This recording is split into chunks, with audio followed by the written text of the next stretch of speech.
Daria, and we are going to basically fail really hard at Elite Dangerous. I'm doing this primarily to showcase the Steel Battalion controller that you can see in the lower right hand corner of the screen. I have set it up thanks to some wonderful drivers written by uh, you know what? I don't remember the name off the top of my head. Let me actually use the interwebs and find that out for you. I know Hack and Fly was the latest contributor to the actual drivers for the controller. Let's see here. Steel Battalion, Windows 64. Built.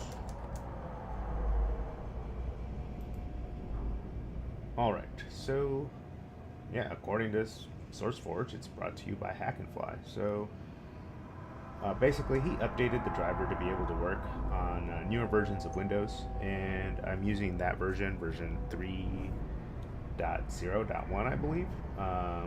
But the actual executable version is 2, so it's kind of strange. And what it allows you to do is it maps or it enumerates all of these inputs, and it sets up an executable to be able to read a configuration file with everything that you want to customize. So if you want to customize the way the lights work, as you can see here, the middle light here is on, and that's actually set to one of these toggle switches over here. So if this toggle switch is in the true state, it will light that light there. And same goes for all these other toggle switches. They light all kinds of different lights here. Unfortunately, I had to take my controller apart because this left block stick has a spring inside of it that returns to center. I guess the older versions of this controller had had to be redesigned.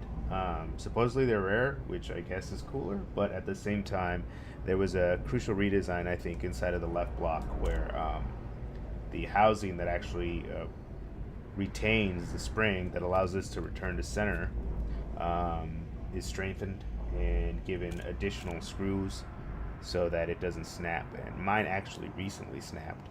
So right now it's kind of pieced together and shimmed in with a piece of wood. It still works fine though. But other than that, that's something to look out for if you find one of these old controllers. Although people seem to think that the green button ones are rarer, you probably want a blue button one because it was later manufactured and they probably strengthened that, so you might have a bit of a longer life on your controller than I did on mine. Because I did have to take it apart, I don't know if you can really see this. There we go, I'll move that over there. I did have to take mine apart, so while I actually had it apart, what I ended up doing was I added a micro switch diagonal from this button over here. So there's the main weapon button, and then I have a micro switch that I've added in there. And if you can see there, I actually have tied that into the eject command button here. You can see it light up there when I press. And the reason I chose that is because that was actually the easiest one to access. It had these big old blobs of solder points that I could just tie into real easy. And it wasn't a very difficult thing to figure out which one was the LED and which one was the button and all that. So it seemed a lot easier than taking off the entire panel that controls all of these bad boys right here. So anyway, on to the main thing.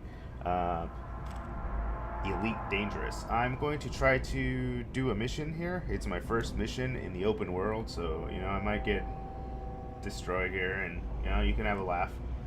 But really the point is to kind of showcase the controller here, and you can see the lights, I've set them to light up based on the position of the axis on this controller. This one doesn't have a return to center function, so I mean if you wanted to, you could set it to pitch and then move your hand around and do something else. This I've got set to yaw. And so this is actually pitch and roll over here based on some forum suggestions. Another reason I decided to do this right here was based on a forum suggestion. So I had to take this apart. So I figured, well, it'd be nicer to have another additional control right here. And somebody said, if you have to take your hand off of your piloting sticks to boost, then you're kind of in a bad position. So that happened there. Another forum person suggested that I set these up to be in a similar layout as they are on the screen. For the systems engineering and weapons. So that's power to systems, power to engines, power to weapons, and then this one just balances everything. And of course, I've got a whole bunch of other controls that I haven't even really learned yet because I've been mostly just kind of fiddling around with the training missions, trying to get my head around the game, kind of failing miserably. So let's get to it. Let's go ahead